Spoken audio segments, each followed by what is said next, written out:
नमो तस्से भगवतो अरहतो सम्मा सम्बुद्धस्से नमो तस्से भगवतो अरहतो सम्मा सम्बुद्धस्से नमो तस्से भगवतो अरहतो सम्मा सम्बुद्धस्से बुद्धं शरणं गच्छामि धम्मं शरणं गच्छामि संघं शरणं गच्छामि द्वितीयंपि बुद्धं शरणं गच्छामि द्वितीयंपि धम्मं शरणं गच्छामि द्वितीयंपि संघं शरणं गच्छामि तृतीयंपि बुद्धं शरणं गच्छामि तृतीयंपि धम्मं शरणं गच्छामि तृतीयंपि संघं शरणं गच्छामि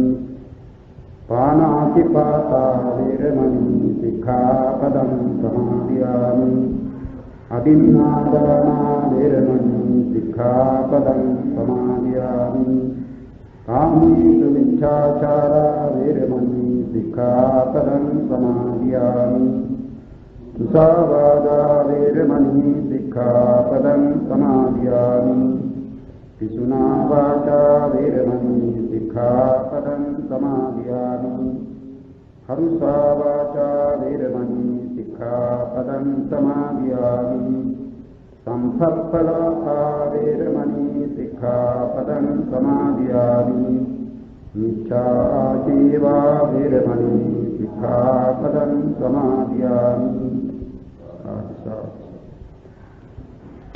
පින්තුනි අප පසුගිය දිනෙහි කතා කළේ මහත්ගත කුසලයන් සහ එයින් ලැබෙන විපාක පිළිබඳව කතාව අවසන් කළා.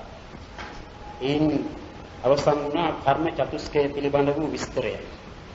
එනිසායි මේ පරිච්ඡේදයේ අවසානයේදී කියනවා ඉදමෙත්ත කම්ම චතුක්ඛම් කියලා.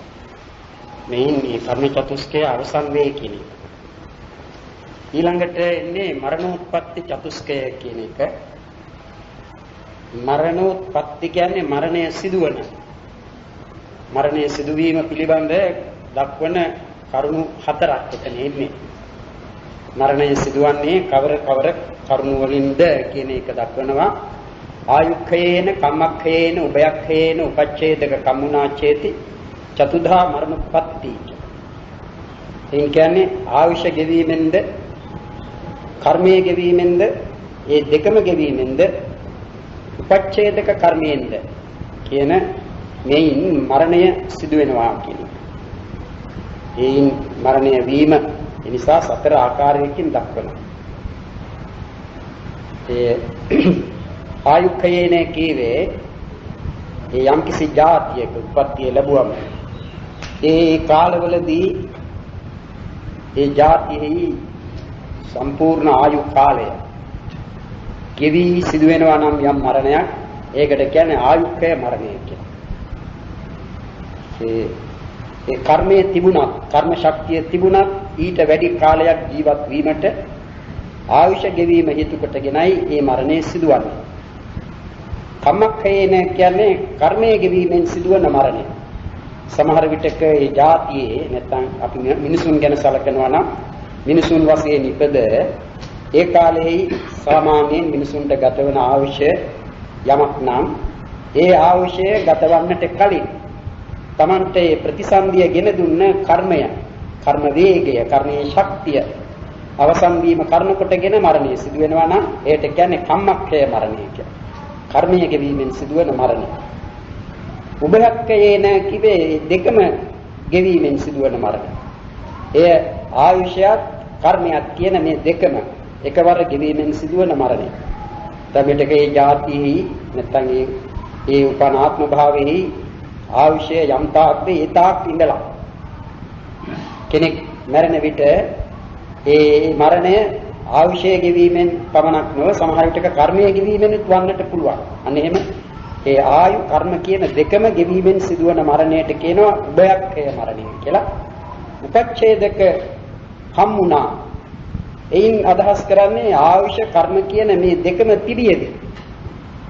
උපච්ඡේදක කර්මය කියන්නේ ඒ තමන්ගේ ජීවිතය විනාශ කිරීමට හේතු වන කර්මයක් ඉදිරිපත් වීමෙන් මේ ප්‍රතිසන්දි ගෙන දුන්න කර්ම ශක්තිය නසාලීමට ශක්තිය ඇති වෙනත් කර්මයක් ඉදිරිපත් වීමෙන් ඒක ඉදිරිපත් වන්නේ උපච්ඡේදක කර්මය.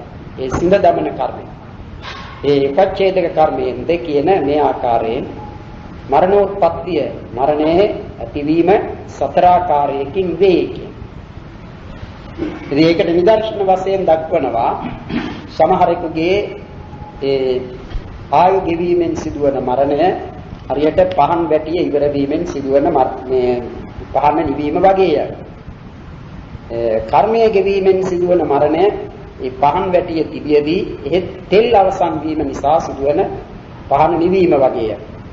උභයක් කියන්නේ මේ පහන් වැටියක් තෙලුත් කියන මේ දෙකම එකවර අවසන් වීමෙන් පහන නිවී යන්නක් මෙන් කෙනෙකුගේ ආවිෂයක් කර්මයක් කියන මේ දෙකම අවසන් වීමෙන් සිදුවන මරණය. උපච්ඡේදක මරණයට දක්වන්නේ නිදර්ශනයේ ඒ පහන් වැටිය තිබුණා. ඒ තෙල් ඉතිරි වෙලා තිබුණත් පහන ඇවිලීමට වමනා කරන ආගන්තුකව හමන සුළඟක් හේතු කොටගෙන. එහෙම නැත්නම් වෙනත් විදිහක ඔය සතෙකු වැටීමේ ඇතැම් විටක ඒ විදිහේ පහන නිවී යන්නට පුළුවන්. පහන ඇවිලීමට අවශ්‍ය පහන් වැටියක් ඒ තෙලුත් කියන මේ දෙකම තිබියදී වෙනත් හේතුවකින් පහන නිවී යන්නක් මෙන් ඒ ජීවිතයේ පවත්වාගෙන යාමට වමනා කරන කර්මය තිබියදී එවැගේ මේ ජීවිතය පිළිබඳ වූ ආයුෂය තව ඉතිරිව තිබියදී යමකුගේ මරණය සිදු වෙනවා නම් එය උපච්ඡේදක කර්මයකින් සිදුවන මරණයක් වශයෙන් දක්වනවා. ඒකටයි උපච්ඡේදක කම්මුණා කියලා. ආයුක්ඛේන කම්මක්ඛේන උභයක්ඛේන උපච්ඡේදක කම්මුණා චේති චතුධා මරණුප්පත්ති නාම. ඊළඟට එනවා යථා මරන්තානං පන මරණ කාලේ යථාරහං අභිමුඛී භූතං භවන්තරේ පටිසන්ධි ජනකං කම්මං වා තං කම්ම කරන කාලේ රූපාදිකම උපලබ්ධ පුබ්බ උපකරණ භූතං ච කම්ම නිමිත්තං වා අනන්තර උපපජ්ජමානමේ භවේ උපලබිතබ්බං උපභෝග භූතං ගති නිමිත්තං වා කම්ම බලේන චන්නං ద్వාරාණං අඤ්‍යතරස්මින් පච්චපට්ඨාති. එයින් කියන්නේ මේ මරණයට පැමිණෙන තැනැත්තාගේ ඒ මරණය සිදුවන කාලයෙහිදී මරණයට බොහොම කිට්ටුව සමීපව සිටියේදී ඒ තැනැත්තාට ඉදිරිපත් වන ඒ භවාන්තරෙහි කියන්නේ අනතුරු ආත්ම භාවයෙහි ප්‍රතිසන්දිය උපදවන අනතුරු ආත්ම භාවයෙහි ප්‍රතිසන්දිය ඇති කරවන කර්මය හෝ එහෙම නැත්නම් ඒ කර්මය කරන කාලයේදී ඒ රූපාදී තමන්ට ලැබුණු රූපාදී යම්කිසි ආරම්මණයක් හෝ එහෙම නැත්නම් ඒ කර්මයේ සිදු කිරීමට උපකාරී වූ උපකරණ වශයෙන් යොදාගත් යමක් හෝ ඒවා ඒ දෙකම දක්වනවා කම්ම නිමිත්ත කියලා.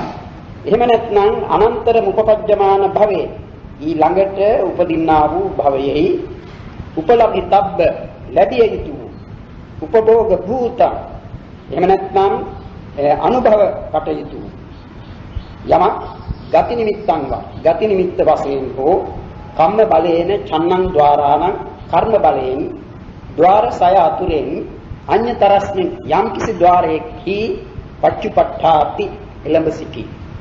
එයින් කියන්නේ මරණාසන්න අවස්ථාවේදී ඒ යමකුගේ ඒ මරණාසන්න අවස්ථාවේ ඒ තැනත්තා දැන් මේන් චුතව යම්කිසි භවයක ප්‍රතිසන්දියක් ගන්නා කෙනෙකු නම් ඒ තැනත්තාට ඉදිරිපත් වෙනවා මේ කියන ලද අරමුණු තුන අතුරෙන් නේ ඒ අරමුණු දක්වන්නේ නිමිත්ත කියලා කර්මය හෝ කර්ම නිමිත්ත හෝ ගති නිමිත්ත කියන මේ තුන අතුරෙන් යම් කිසිවක් ඒ යම් කිසිවක් ඉදිරිපත් වන්නේ විපාක දීමට එළඹ සිටි කර්මය නිසා. ඒකයි අභිමුඛී භූතං භවන්තරේ පටිසන්ධි ජනකං කම්ම. ඒ භවාන්තරෙහි ප්‍රතිසන්දිය ගෙන දෙන කර්මයේම ඇතැම් විටක අරමුණ වශයෙන් ලැබෙනවා. ඒ කර්මයේම අරමුණ වශයෙන් ලැබෙනවා නම් එවිට උපදනා වූ ඒ මරණාසන්න චිත්ත වීතිය මනෝද්වාරික චිත්ත වීතියක්ම වන්නට ඕන. මක්නිසාද කර්මයයි කියන්නේ නාම ධර්මයක්, චේතනාව මුල් කොට ඇති ඒ චිත්තචෛතසික ධර්ම සමූහයක්. ඒ අරමුණු වන්නේ මනෝද්වාරයට මිසක ඇස කන දිව නැහැ ශරීරයේ කියන ඒ පංචද්වාරයන්හි අට ගන්නා වූ චිත්ත වීතියකට නොවේ. ඒ කර්මය හෝ තන් කම්ම කරන කාලයේ රූපාදික උපලබ්ධ පුබ්බ උපකරණ භූතංච කීවේ ඒ කර්මයේ සිදු කිරීමේදී තමන්ට තමන් ඒ සඳහා යොදාගත්ත දැන් දන් දීමක් පිළිබඳව කතා කරනවා නම් ඒ දාණය පිළිගැනීම කරන ප්‍රතිග්‍රාහකය. එහෙම නැත්නම් ඒ දාන වස්තු කියන ඒ දාන වස්තුව වන්නේ උපකරණය. දන් දීමේ උපකරණය හැටියටයි ඒ ගැරෙන්නේ. ඒ දානය පිළිගැනීම කළ තැනැත්තාව සිහි වෙනවා නම්, මතක් වෙනවා නම්, අරමුණු වෙනවා නම් ඒ දෙකෙන් කොයි එක හෝ ලැබෙන්නේ කර්ම නිමිත්ත වශයෙන්. ඒක කර්මය නෙමෙයි, කර්ම නිමිත්ත.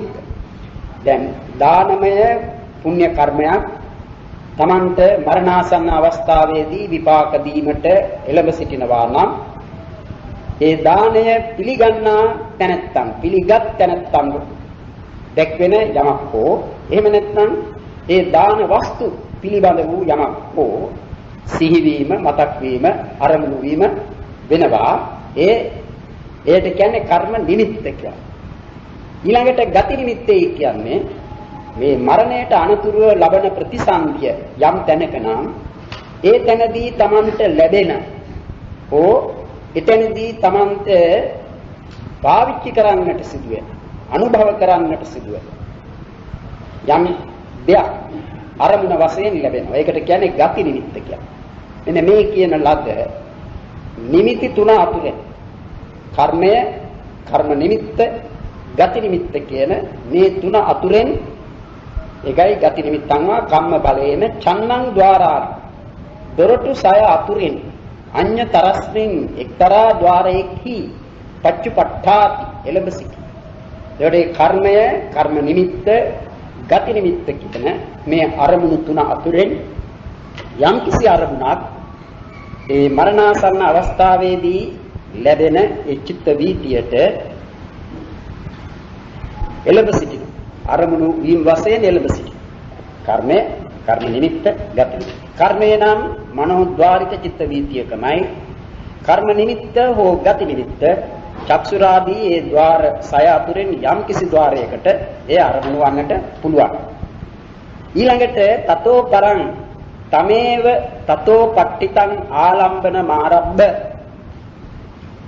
ඉන්න අනතුරුව තමේව එම තතෝ පට්ඨිත ආලම්බන මාරබ්බ ඒ එලෙස එළඹ සිටි අරමුණු කරගෙන විපච්චමානක කම්මානු රූපං ඒ පැසෙන්නා වූ නැත්නම් විපාක දෙන්නා වූ කර්මයට අනුරූපව පරිසුද්ධ උපක්ඛලිට්ඨං වා පිරිසිදු වූ කිලිටු වූ උපපජ්ජිතබ්බ භවානුරූපං ඒ උත්පත්තිය ලැබෙනුයේ යම් භවයක නම් ඒ භවයට අනුරූපව තත්තෝනතංව චිත්තසංතානං අභින්නම් පවත්තති බාහුලේන ඒ පැත්තට නිම්නව නැමි ඒ චිත්තසංතානය බහුල වශයෙන් පවතිනවා.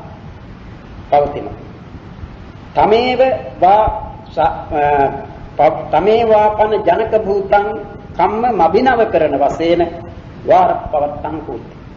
ඒ කියන ලද අරමුණු තුන අතුරෙන් කවරක් හෝ මරණාසන්න අවස්ථාවේදී ඒ කියන ලද ద్వාර සය අතුරෙන් යම් කිසි ద్వාරයකට අරමුණ වශයෙන් එළඹ සිටීම හේතු කොටගෙන සිදුවන්නේ කුමක්ද?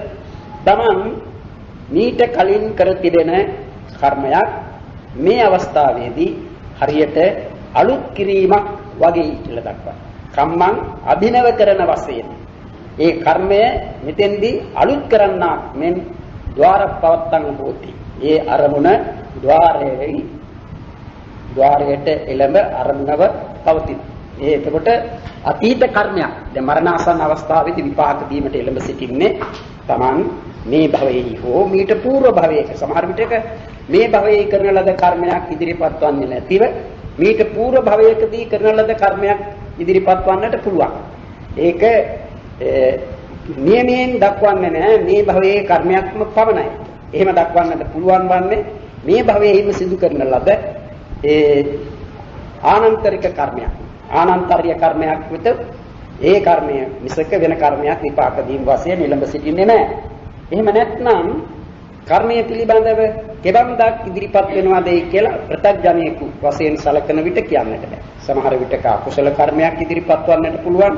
එහෙම නැත්නම් කුසල කර්මයක් ඉදිරිපත් වන්නට පුළුවන්. ඒකයි සාමාන්‍ය තත්ත්වය. ඉතින් එහෙම ඉදිරිපත් කරන කර්මයට අනුරූපව සමහර විටක ඒ කර්මයේම සිහි වෙන්නට පුළුවන්. Taman දන් දීමක් ගැන, එහෙම නැත්නම් සීල් රැකීමක් ගැන, එහෙම නැත්නම් භාවනාවක් පිළිබඳ මේ විදිහේ කවර හෝ අරමුණක් ඒ අවස්ථාවේදී මරණාසන්න චිත්ත වීතියට අරමුණ වශයෙන් එළවෙන්නට පුළුවන් ඒ කර්මය. එහෙම නැත්නම් කර්ම නිමිත්ත. කර්ම නිමිත්තේ කීවේ ඒ කර්මයේ සිදු කිරීමේදී යොදාගත්ත. දැන් අකුසල කර්මයක් නම් ඇතැම් විටක සතෙක් මැරුවේ සතෙකුණා ඒ සතාව. එහෙම නැත්නම් මේ සතා මැරීමට යොදාගත්ත උපකරණ කඩුවක්, එහෙම නැත්නම් මේ පිහියක්, ඒ විදිහේ ආයුධයක් නම් එය අරමුණ වශයෙන් ලැබෙන්නට පුළුවන්. ඒ අකුසල කර්මයක්. කුසල කර්මයක් පිළිබඳව නම් ඒ කර්ම නිමිත්ත හැටියට දාන ආදී කුසල කර්මයක් සිදු කිරීමේදී ඒ තමා කරන ලද කර්මයෙන් කර්මය යමෙකු පිළිබඳව නම්, ඒ කියන්නේ දානයක් නම් ලබන කෙනෙක් ඉන්නට ඕන. ඒ විදිහේ එහෙම කෙනෙකු මතක් වෙන්නට සිහිවන්නට අරමුණ වශයෙන් පුළුවන්. එහෙම නැත්නම් ඒ දාන වස්තුව සිවුරක්, පොතක්, ඔය ආදී වශයෙන් දින ලද යමක් වේ නම් ඒ සිහිවන්නට. සමහරුන්ට එහෙම කරන ලද පින්කම් තිබෙනවා මතක් කර. දැන් දුටුගැමුණු රජතුමා පිළිබඳව සලකන විට උන්වහන්සේ එතුමා ගැන කියනවා බොහෝ පින්කම් කළා. රුවන්වැලි සෑය වැනි විශාල සකල බෞද්ධ ලෝකයාගෙන් ගෞරවය ලැබෙන ඒ චෛත්‍ය රාජයන් වහන්සේ සෑදෙව්වා. එහෙත් රජතුමාගේ පින් පොත කියවීමේදී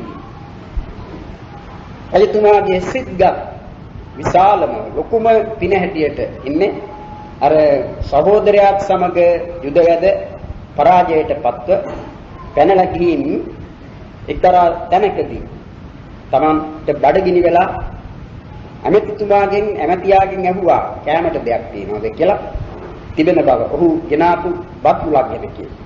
එය ඉදිරිපත් කළාම එය බෙදුවා හතරකට.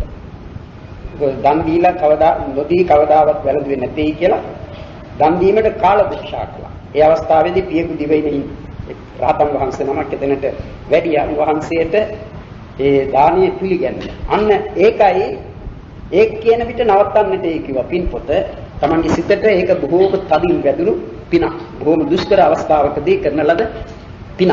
දානමය පින. අන්න එතෙන්දී ඒ රජතුමාට Taman කරන ලද ඒ දානමය පින අරමුණ වශයෙන් ලැබුණා. එතකොට ඒක කර්මය ගන්නට පුළුවන්. ඒ හාමුදුරුවන්ව සිහි වුණා නම් කර්ම නිමිත්ත ඒ දාන වස්තුව මෙන්න මේවයි මා දුන්නේ කියලා. එවිට ඒත් කර්ම නිමිත්ත. ඇතන් කෙනෙකුට මැරී උපදින තැන පිළිබඳ වූ යමක් වේ. ඒකෙදි බණ පොතේ නම් සඳහන් කරනවා ධම්මික උපාසකතුමාගේ.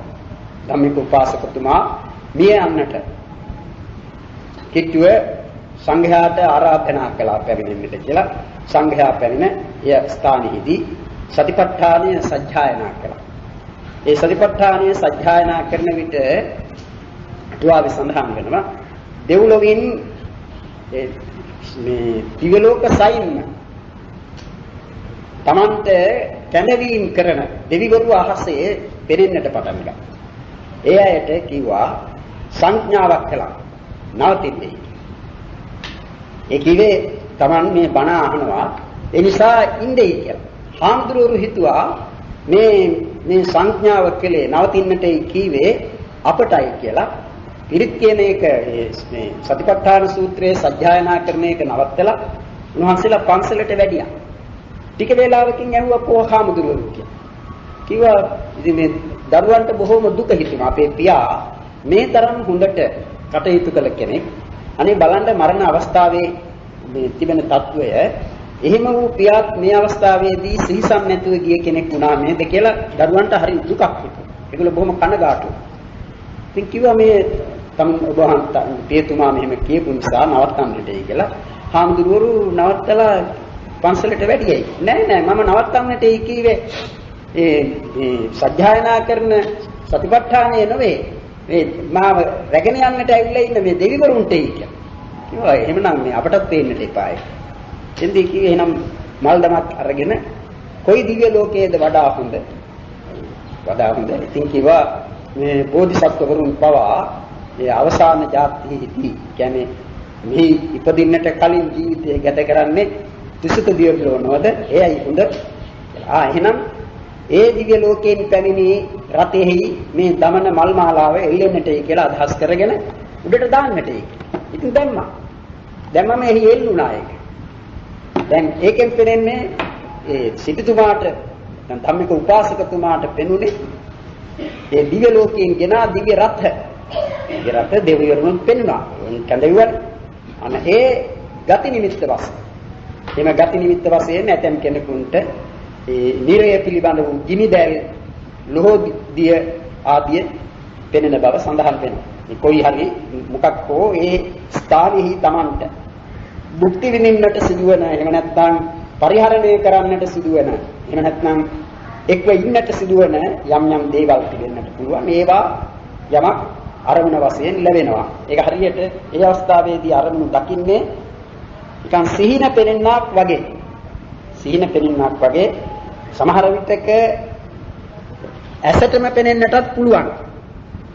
ඇසට පෙනෙන්නට පුළුවන්, කනට ඇහෙන්නට පුළුවන් ශබ්දය, නෑහට දැනෙන්නට පුළුවන් ගන්ධය, දිවට දැනෙන්නට පුළුවන් රසය. මේ මරණාසන්න අවස්ථාවේදී එහෙම නැත්නම් බෑනේ ශබ්ද්වාරිකව මරණාසන්න චිත්ත වීතිය ලැබෙන්නට. චක්සුද්වාරික මරණාසන්න චිත්ත වීතිය වෙතොත් ඒ අවස්ථාවේදී දකින රූපයක් වෙන්නට ඕන අරමුණ. සෝතද්වාරික මරණාසන්න චිත්ත වීතියක් නම් අහන ශබ්දයක් ඒ අරමුණ වශයෙන් ලැබෙන්නේ. ඒකට ඒ නිමිත්ත. එහෙම නැත්නම් ගන්ධාරම්මණයක් නම් ගන්ධයක්, සුගන්ධයක් හෝ දුර්ගන්ධයක් අරමුණ වශයෙන් ලැබෙනවා. රස මේ ජීවහද්වාරික චිත්ත වීතියක් නම් රසයක්. තික්ත, කපුක, ලවණ ඔය කවර හෝ රසයක් අරමුණ වශයෙන් ලැබෙනවා.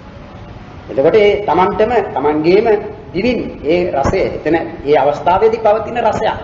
එහෙම නැත්නම් පරණ එකක් ජීවහද්වාරිකව ගන්නට බෑ.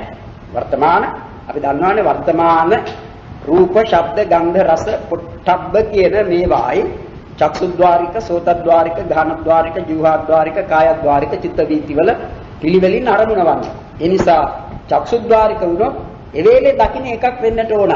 ඒ වගේමයි සෝතද්වාරික නම් ඒ වේලේ ඇහෙන ශබ්දයක්, ගානද්වාරික නම් ඒ වේලේ දැනෙන ගන්ධයක්, ජීවහද්වාරික නම් ඒ වේලේ දැනෙන රසයක්, කායද්වාරික නම් ඒ වේලේ දැනෙන පොට්ටබ්බයක්.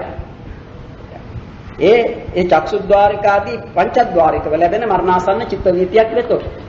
එහෙම නැත්නම් මනෝද්වාරික. ඒ මනෝද්වාරික චිත්ත වීතියට ආරම්භන වන ඒ ආරම්භනේ නිමිත්ත කර්මය නම් ඒ මනෝද්වාරික වන්නටම ඕන. කර්මය ආරම්භ කරන චිත්ත වීතිය. කර්ම නිමිත්ත නම් මේ ద్వාර සයෙන් කවරකට හෝ. ගති නිමිත්ත නම් ඒ ద్వාර සයෙන් කවරකට හෝ ලැබෙන්නට පුළුවන් ආරම්භන වශයෙන්. මනෝද්වාරිකම වන්නට ඕනේ කර්මය ගැන පමණයි. අනේ එහෙම ඒ රූපාදී යම්කිසි අරමුණක් ඒ අවස්ථාවේදී ලැබෙනවා. ඒ මරණාසන්න චිත්ත වීතියේ අරමුණ වශයෙන්. ඒකයි එතන කීවේ.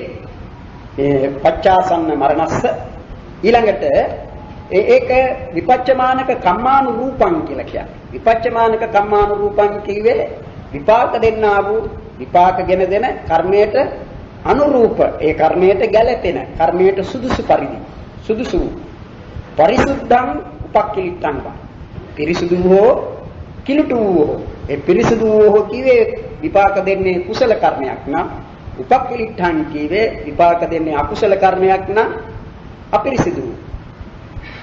උපපජ්ජිතබ්බ භවානුරූපං තත්තෝනතං ව චිත්තසංතානං අභින්නං පවත්තති බාහුල්ලේන.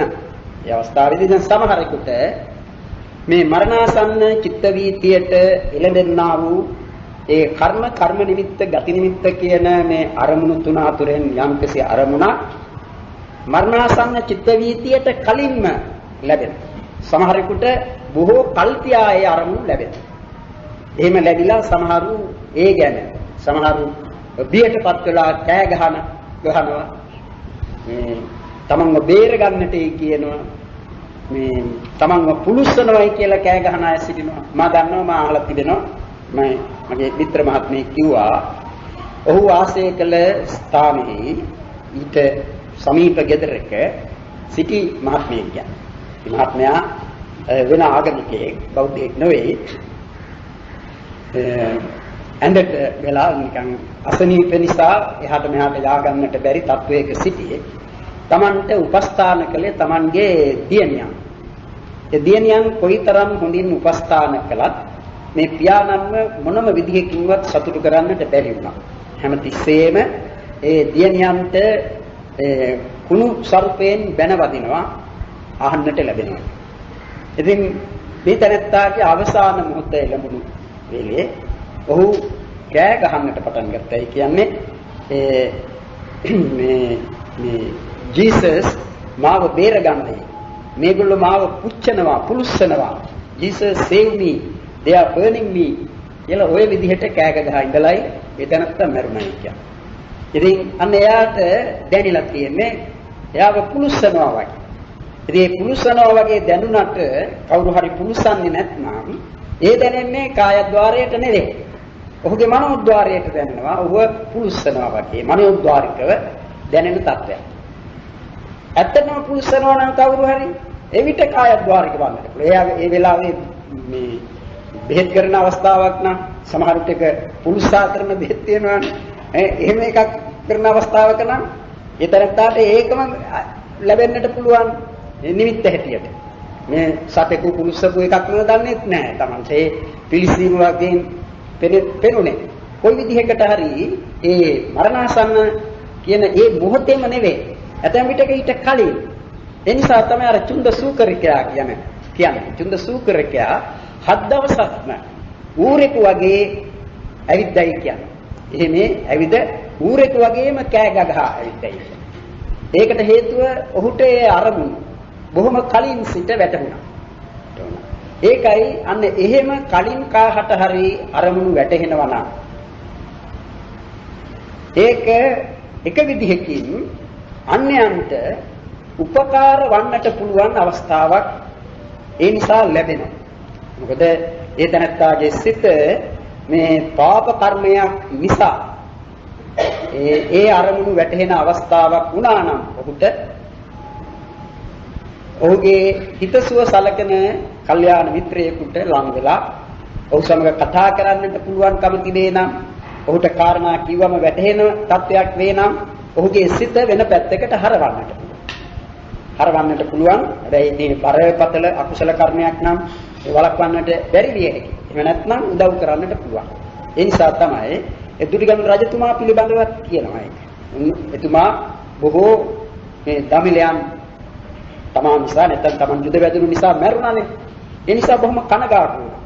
මොකද මේ සතුරෙකු හෝ මරණවයි කියන එක කෙනෙකුගේ ජීවිතය නසනවයි කියන එක ප්‍රාණඝාත අකුසලය. ඒකෙන් වැලකීමක් නැහැ කාටවත්. ඒ වගේම මේ ගහන පාරෙන් නොමරේවා කියලා නෙවෙයි ගහන්නේ. ගහන මරන්නට.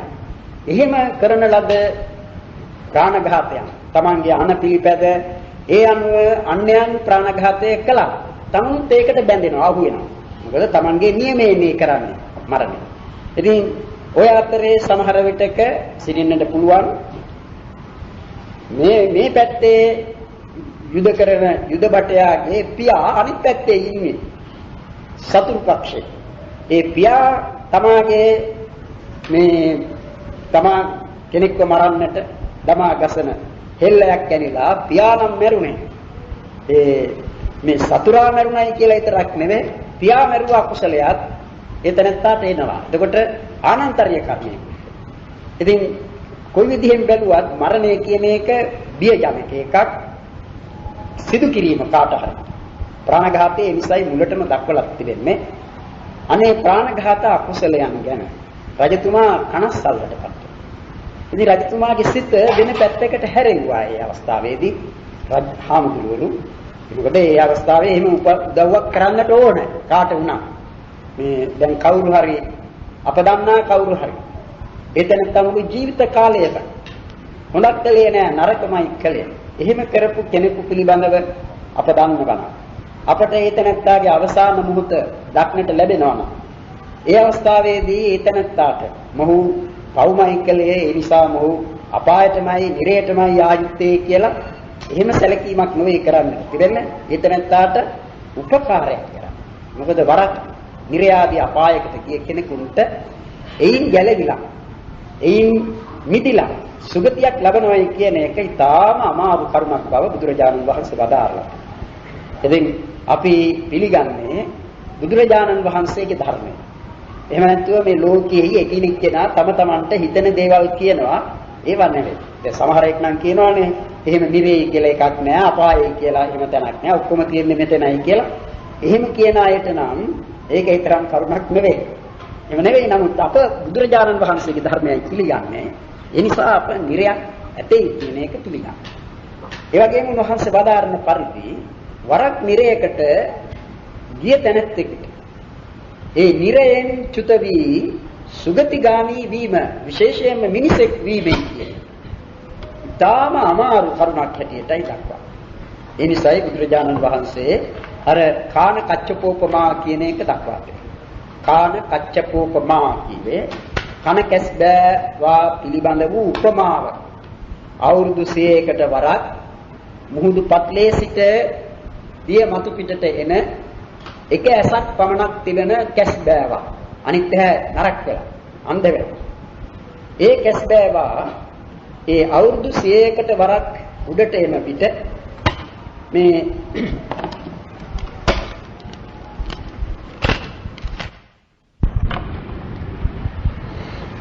ගොඩබිම සිට මුහුදට ගසාගෙන ගිය වර්ෂාවෙන් මුහුදට ගසාගෙන ගොස් මුහුදේ පාවෙන වියගස.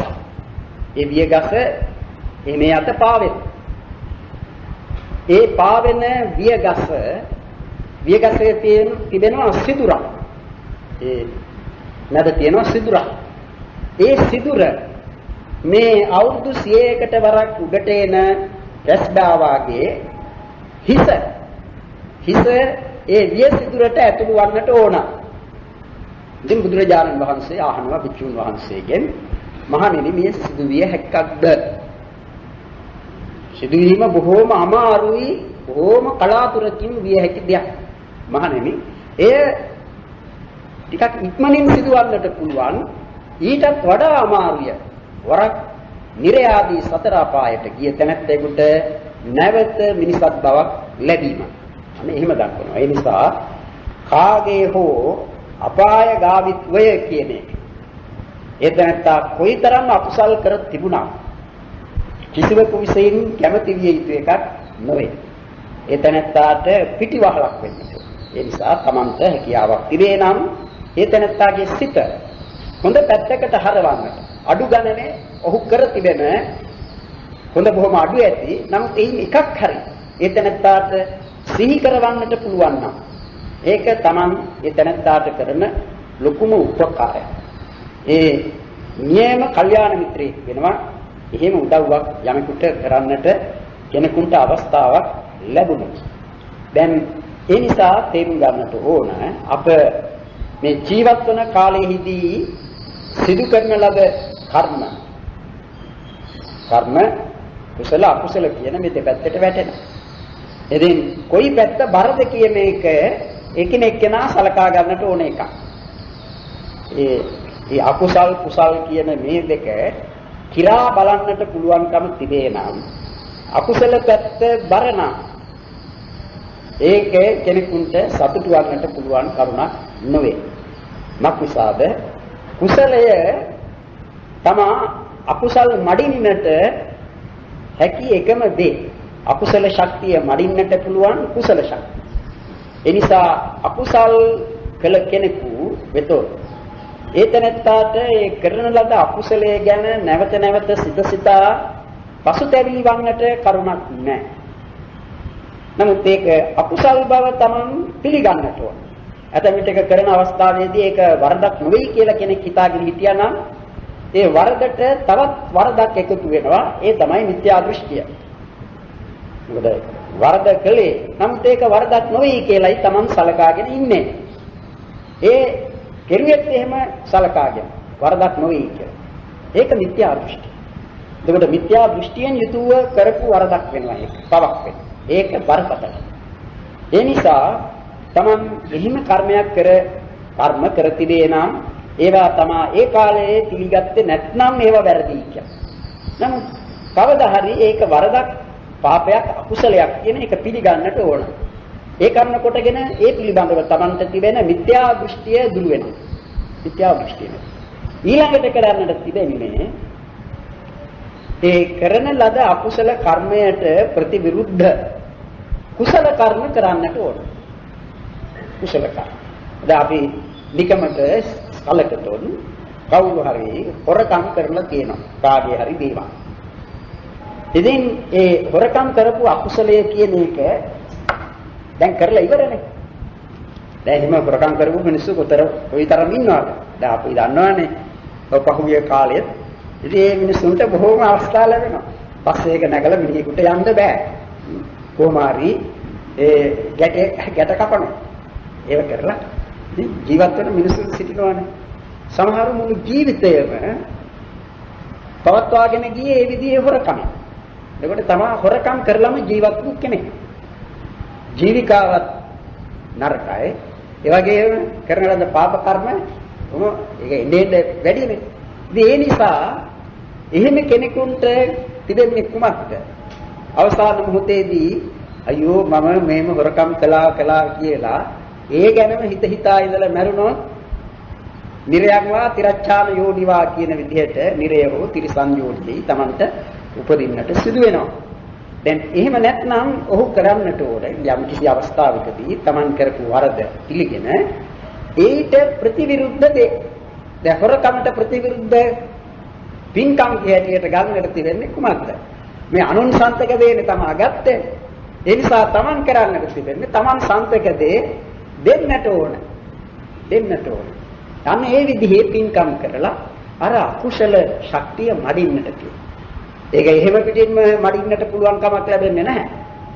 කෙනෙකුට පුළුවන් නම් ඒ හොරකම් කෙරුවන් ඒ ජීවිතයේදී හොඳ පැත්තකට හැරිලා භාවනා නියෝගීව කාලයක් ගත කරලා Taman ඒ මාර්ගඵලාදී ගමයකට බාධා වෙන දෙයක් කරලා නැත්නම් ඒ ජීවිතයේදී මාර්ගඵලයකට බාධා වෙන දෙයක් වන්නේ අර මව් මැරීම් ආදී පංචානන්තරීය කර්මයක් කරලා එහෙම නැත්නම් ආර්යෝපවාදයක් කරලා නැත්නම් ආර්යෝපවාදයක් කළත් සමාව ගත්තට පස්සේ එයින් මිදෙනවා. දැන් ඒ ආවරණය Tamanට නැති වෙනවා. මව් මැරීම් ආදී බන්ධක් කරලා තිබුණා නම් ඉතින් වෙන කරන්න දෙයක් නැහැ. එතකොට සොරකම් කරපු එකට නෙමෙයි විපාක දෙන්නේ මව් ආදී ඒ පුද්ගලයෙකුගේ මරණය ආදී දෙයක් කළා නම් ඒකටයි විපාක ලැබෙන්නේ. ඉතින් එහෙම නැත්නම් Tamanට පුළුවන් භාවනා නියෝගීව අඩු ගන්න. සෝවාන් මාර්ග ඵලයන්ට පැමිණීම බැරි වුණා. කාංකා විතරණ විසුද්ධියයි කියන ඒවත් උපදවා ගත්තොත් ඒ ජීවිතේ ඊළඟ ජීවිතය නිර්යාදී අපායකට නොගොස් සුගතිගාමී වන්නට පුළුවන්. ඒ නිසා බුද්ධ ආගම සමහරු කියන හැටියට සමහරු කියන්නේ බුද්ධ ආගමේ කියන්නේ මේ හැම දෙයකම නරක පැත්ත දක්වන ආගමක්.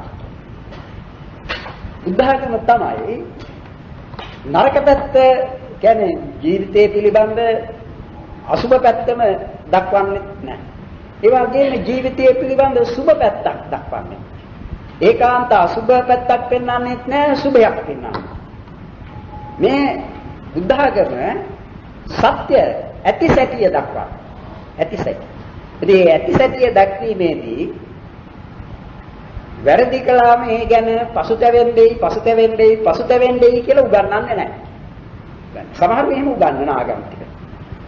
ඒ නිසා බුද්ධ ධර්මයේ උගන්වන්නේ වරදක් වුණා නම් නොදැන කියන්නේ Taman මේක වරදක් බව පිළිගත්තේ නැති කාලයක කළා. ඒක වඩාත්ම නරකයි Taman මිත්‍යා දෘෂ්ටියක පිහිටා කරපු වරදක් බැරි. ඒ නිසා මේ මිත්‍යා දෘෂ්ටිය පළමු කොට නැති කරගන්න. සම්‍යක් දෘෂ්ටිකෙක් වань. සම්‍යක් දෘෂ්ටික කියන්නේ Taman කරන ලද්දේ වරදක් නම් ඔව් ඒක වරදක්. ඒක පවක් අකුසලයක් කියලා පිළිගන්නට. දැනුත් හිතනවා නම් නෑ ඒකේ වරදක් නෑ ඒක පවක් නෙමෙයි අකුසලයක් නෙවෙයි කියලා Taman මේ මිත්‍යා දෘෂ්ටියේ තවදුරටත් පිහිටා සිටිනවා. ඒක අත්හරින්න නැතුව. එහෙම නෙවෙයි මේ මිත්‍යා දෘෂ්ටිය දුරු කරගන්න.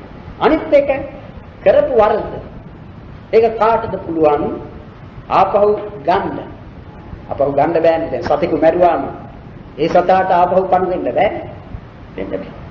ඉතින් සතා මැරුවා නම් ඊළඟට කරන්නට තියෙන්නේ Taman නොදැන මේ වරදක් කියලා නොපිළිගත් කාලයක කරපු දෙයක් නම් ඊළඟට කරන්නට තියෙන්නේ කුමක්ද? සතුන් මැරීමෙන් වළකින අතර සතුන්ට ජීවිත දාණය දෙන්න. පුළුවන් තරම් සතුන් මරණයෙන් මුදවන එක.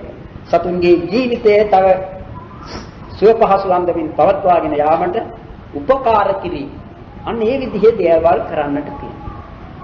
මේ මරණාසන්න අවස්ථාවේදී විපාක දීම සඳහා එළඹෙන කර්මය ඒ කාන්තයෙන්ම කවරක්දයි කියලා සාමාන්‍ය ප්‍රත්‍යඥයෙකු පිළිබඳව කියන්නට බෑ.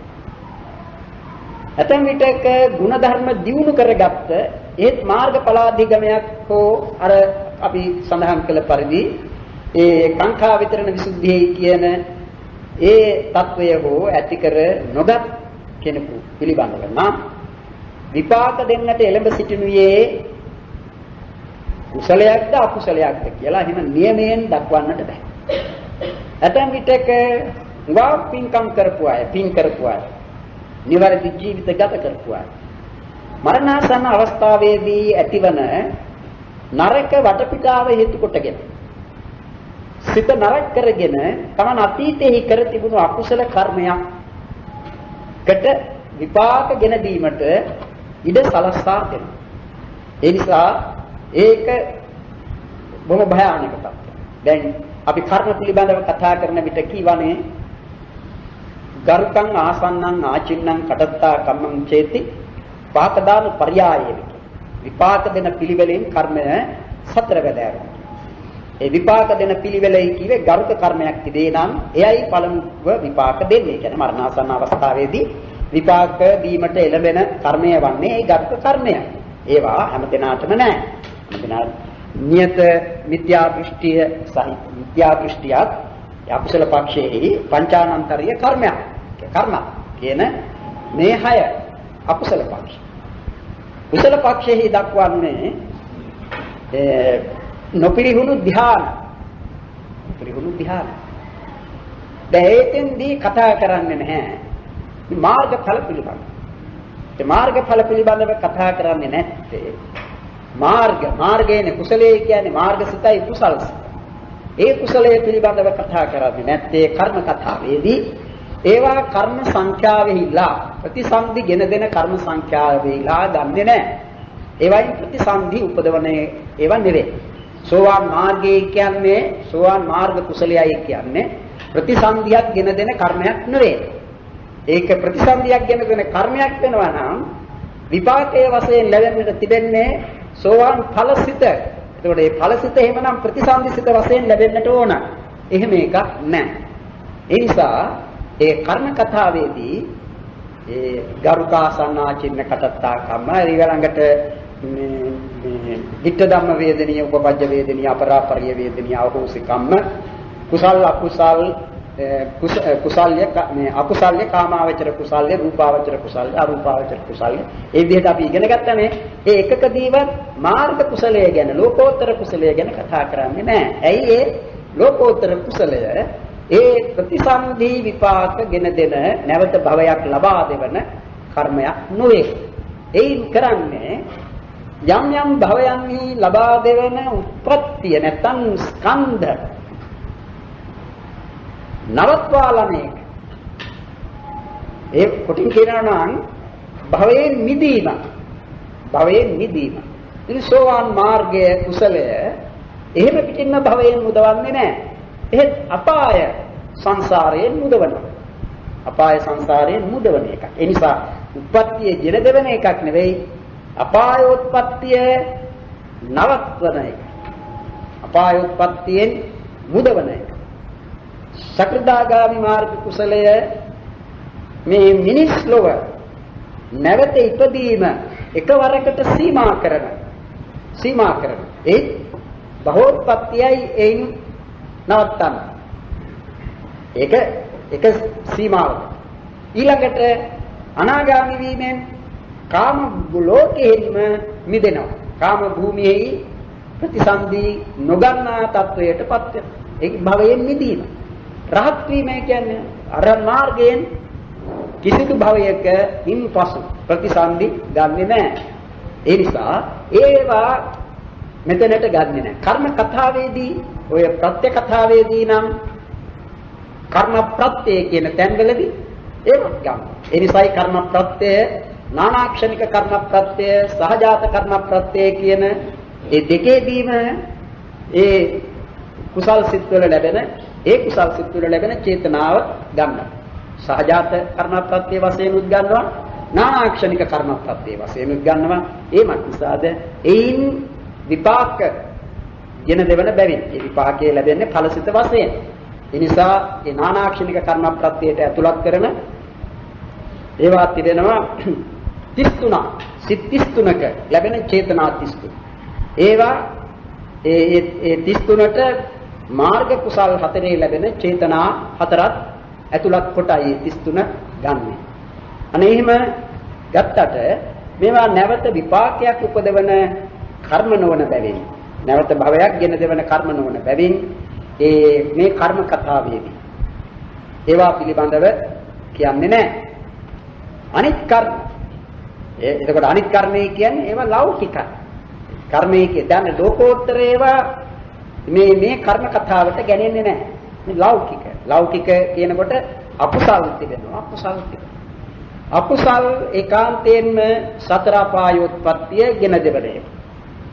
දැන් අකුසල කර්මයකින් ප්‍රතිසන්දිගෙන දෙනවයි කියන විට ඒ සතර අපායන්ගෙන් යමක මිසක සුගතියෙහි නෙවෙයි. සුගති ප්‍රතිසන්දියක් ගෙන දීමේ ශක්තිය අකුසල කර්මයකට නැහැ. ඒ වගේම කුසල කර්මයකින් ප්‍රතිසන්දියක් ගෙන දෙනවයි කියන විට ඒ ගෙන දෙනුයේද සුගතියෙහි මිසක දුර්ගතියෙහි නෙවෙයි. කුසල කර්මයකින් ප්‍රතිසන්දිය ගෙන දෙන්නේ සුගතියෙහි. ඒ සුගතිය නම් මිනිස් ලොව, දෙව්ලොව 6 බ්‍රහ්ම ලෝක තියෙනවා 16ක්. ඒ රූපී බ්‍රහ්ම ලෝක, අරූපී බ්‍රහ්ම ලෝක 4 කියන මෙන්න මේ තැන්වල ප්‍රතිසන්දිය ගෙන දෙන්නේ ඒ කුසලයන්. ඒ සුදුසු පරිදි. එහෙම නැත්නම් කාමාවචර කුසලයෙන් දිව්‍ය ලෝක මිසක බ්‍රහ්ම ලෝක ප්‍රතිසන්දියක් ගෙන දෙන්නේ නැහැ. දැන් අන්න ඒ විදිහට දැන් කර්මය කරන ලද කර්මය විපාක දීමට එළඹ සිටි කර්මය කවරක්දයි කියලායි සලකන්නට තිබෙනවා. දැන් කෙනෙක් ධ්‍යාන උපදවා ගත්තා. ප්‍රතිසන්දිය ඒ ධ්‍යානය යන්ගෙන් ගෙන දෙන ප්‍රතිසන්දිය අනුරූප බ්‍රහ්ම ලෝකෙහි ලැබෙනවා. අපි ඒවා ඉගෙන ගන්නනේ. දැන් රූපාවචර ප්‍රථම ධ්‍යානය උපදවා ගත්ත කෙනෙකු නම් ඒ තැනත්තා ප්‍රථම ධ්‍යාන භූමියෙහි ප්‍රතිසන්දිය ලබනවා.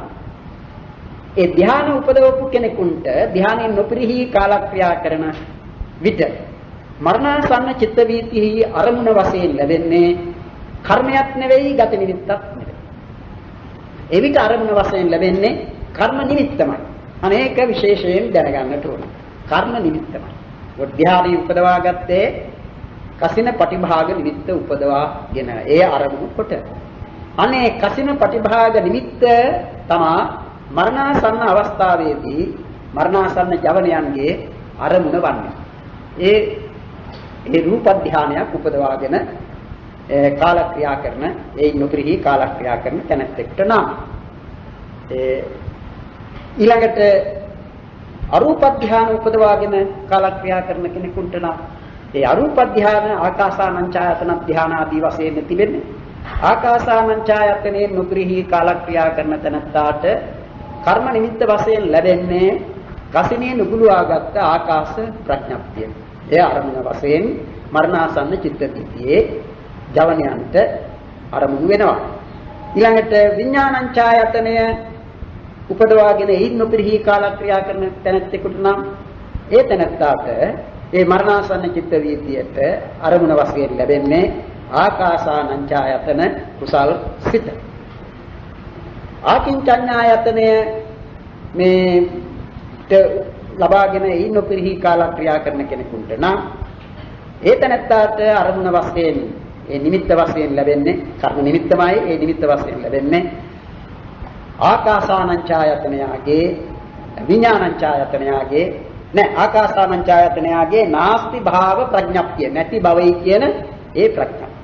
ඊළඟට නේව සංඥානා සංඥායතනිය උපදවාගෙන කලුරිය කරන තැනැත්තා ඒ නොපිරිහි කලුරිය කරන තැනැත්තාට කර්ම නිමිත්ත වශයෙන් ලැබෙන්නේ ඒ විඥාන ආකින්චඤ්ඤා යතන කුසල්සිත අරමුණ වශයෙන් ගනිමින් ඒ මරණාසන්න චිත්ත වීතිය උපදී. අනේ විදිහට ඒ චිත්ත වීති නැත්නම් ඒ ධ්‍යාන උපදවාගෙන කලුරිය කරන අයට ලැබෙන්නේ කර්ම නිමිත්ත. ඒ කර්ම නිමිත්ත ලැබෙන විට ඒ කර්ම නිමිත්ත ලැබෙන චිත්ත වීතිය මනෝද්වාරික චිත්ත වීතියක්මයි ඒ ධ්‍යාන උපදවාගෙන ධ්‍යානයේ නොපිරිහි කාලක්‍රියා කරන අයට මරණාසන්න අවස්ථාවේදී ලැබෙන චිත්ත වීතිය වන්නේ කර්ම නිමිත්ත අරමුණු කරමින් උපදනා. අනේ විදිහට දැන් අපිට නම් එහෙම නියමයක් නැහැ. දැන් අපි ගනිමු සතුන් මරණ ජීවිතය ගත කරන අය. සමහරු සිටිනවා සතුන් මරණවා විනෝදය සඳහා. දඩේම යනවා සමහර බෞද්ධ යනවා තුවක්කුවක් කරගහගෙන ඒ විනෝදයට Tamanට බඩගිනි වෙලා සතෙකු මරාගෙන කන්නත් නෙවෙයි විනෝදයට සතුන් මරන්නට යනවා. ඉතින් සමහර විටක මරලා ඇතැම් විටක ඒ මැරු සතායි තමනුයි ඉඳන් ඡායාරූප පවා ගන්න. අරගෙන සමහර ඒවා පත්තරේ ප්‍රසිද්ධ කරගන්නවා. ඒ වගේම ඒ ඡායාරූප Tamanගේ ගෙදරත් එල්ලාගෙන තියෙනවා. මැරු සතයි ආයුධයයි තමනුයි කියන ඔක්කොම තියාගෙන. මැරෙන වෙලාවේ සමහරු මැරෙනවනේ නොඑක් විදිහකට මැරෙන්නේ. මේ සමහරු කතා කර හිටියේ ගමන් මැරෙනවා හදිසියේ හෘදයාබාධාදිය හැදිලා. එහෙම අවස්ථාවකදී කෙනෙකුට තමාගේ මේ පින්තූරයක් දකින්නට ලැබෙන්නට බැරි නෑ. එහෙම අවස්ථාවලදී එහෙම Tamanට කර්ම නිමිත්ත වන්නට පුළුවන්. තමා මරු සතා නැත්නම් ඒ සතා මරීමට යොදාගත්ත ආයුධය කියන ඒ දෙකම තියෙනවා. ඒක ඒ අවස්ථාවේදී තමාගේ ඇසටම ඒ කියන්නේ චක්සුද්්වාරික චිත්ත වීතියේ චිත්ත වීතියටම කර්ම නිමිත්ත වශයෙන් ලැබෙන අරමුණක් වෙනවා. මේ වෙලාව කෙනෙකුගේ දිවි යන්නට පුළුවන්. එතකොට තමා කරන ලද ප්‍රාණඝාත අකුසල කර්මයේ විපාකය අනතුරු ආත්ම භාවයේදී Tamanට ලැබෙනවා. ඉතින් අනතුරු ආත්ම භාවයේදී ප්‍රතිසන්දි විපාකයේ වශයෙන් ලැබෙන්නේ තමා සතුන් මැරී වශයෙන් කරන ලද අකුසල කර්මය මේ විපාක නම් අපි දන්නවා ඒ තැනත්තා කොහෙද උපදින්නේ කියලා. නිරෙහි නැත්තම් තිරිසනෙක එහෙම උපදින්නේ. ඉතින් ওই විදිහේ කර්ම කියන එක මහා භයානක එකක් අකුසල පැත්ත සලකනවා. කර්මය කියන ඒවා එක පැත්තකින් කොයි ඒවා වුණත් උලේ කියන්නට බෑ. මක්නිසාද නැවත පංචස්කන්ධ සංඛ්‍යාත දුක ගෙන දෙන බැරි. නමුත් එහෙම වුණාම අකුසල කර්මයයි වඩා නරක. ඒ මොකද නිරතුරු දුක් ලැබෙන තැන්වල උපදින්නට සිදු වෙනවා. නිරෙහි උපන්නොත් සැපයයි කියන එකක් ඇත්තෙම නැති. නිරන්තර දුක් තිබෙන තැන.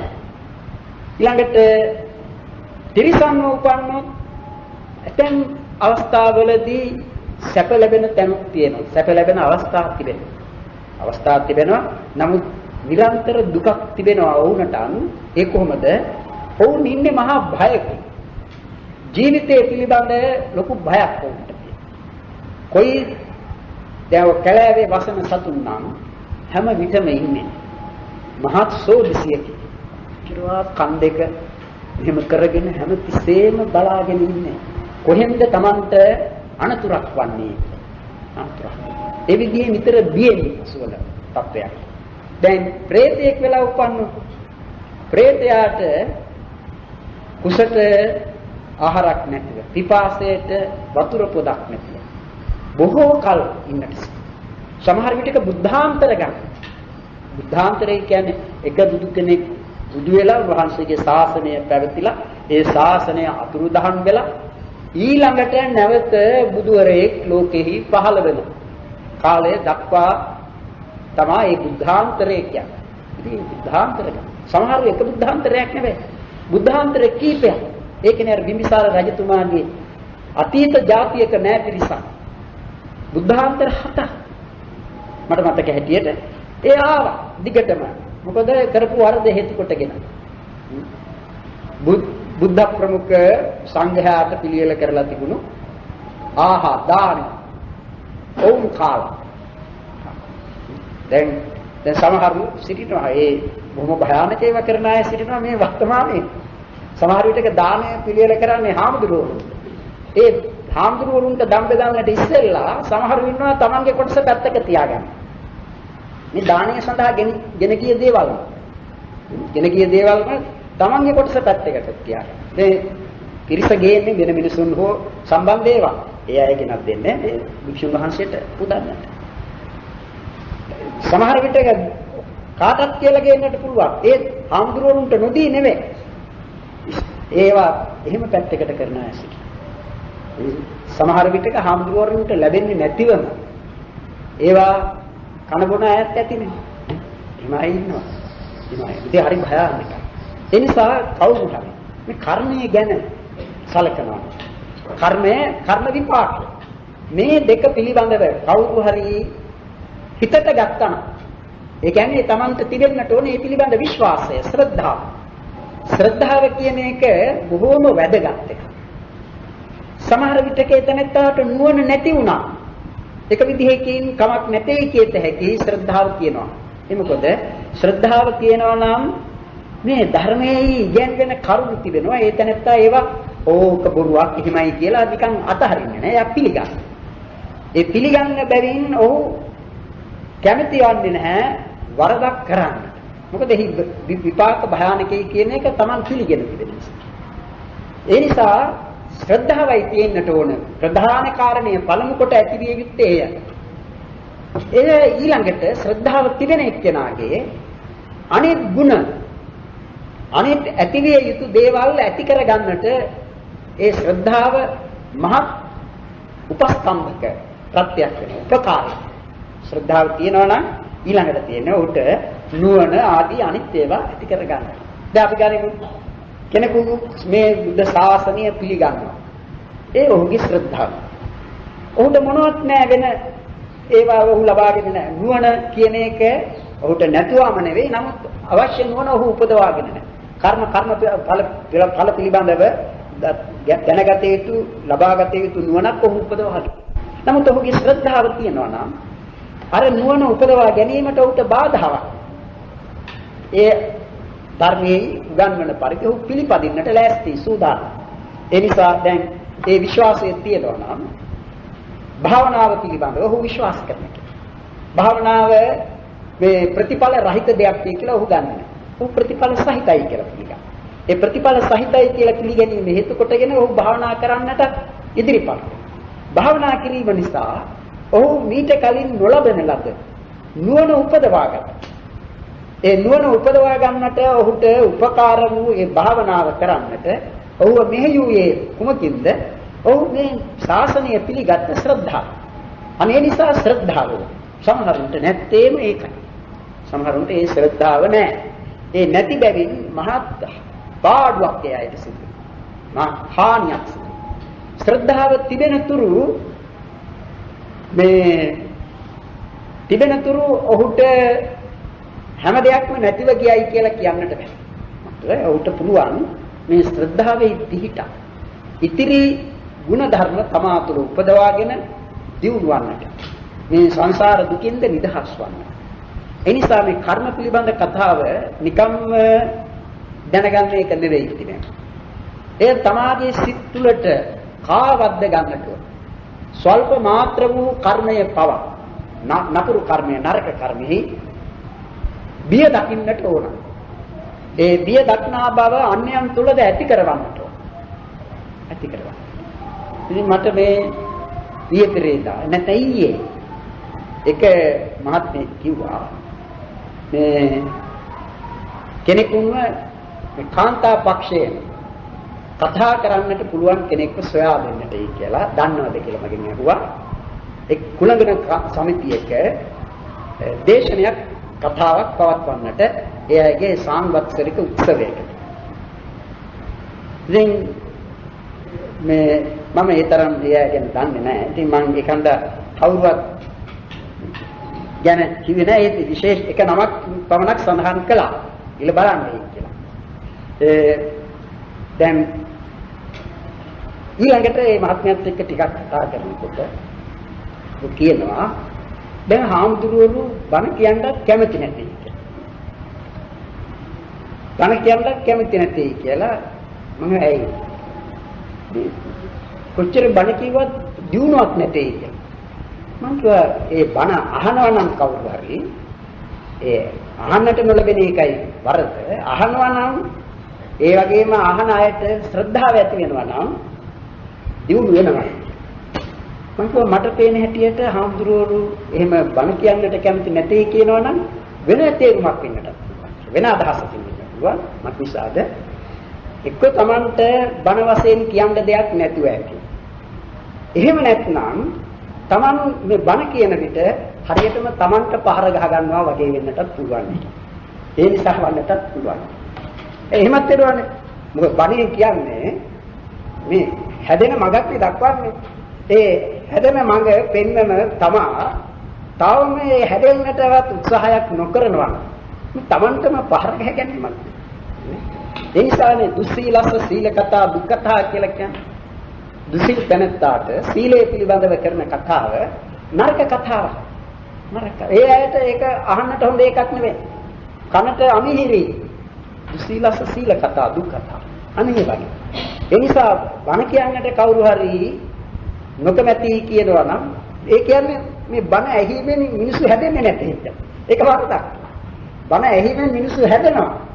හැදෙනවා මිනිසුන් අහන්නට ඕනේ. හැමදෙනාටම අහන්නට සලස්සන්න ඕනේ. හැබැයි ධර්මය. එහෙම නැතුව ධර්මය කියනවායි කියලා වෙන නොයි මේ ඒවා කියන්නට පටන් ගත්තොත් එංගලන්තයේ හැටි, ඇමරිකාවේ හැටි, ඒ අය ඉන්න හැටි, මේ අය ඉන්න හැටි ඒවා ධර්මයේ නෙවෙයිනේ. ඒකෙන් මොකක්ද මිනිසුන් ඉගෙන ගන්න? එන්නේ ධර්මය කියන්නේ. ධර්මයේ නම් කුමක්ද? අපි බලමු. ධර්මයේ නම් කුමක්ද? අපි බුදුරජාණන් වහන්සේටම පිළිතුරු දෙන්නට කියමු. උන්වහන්සේගේ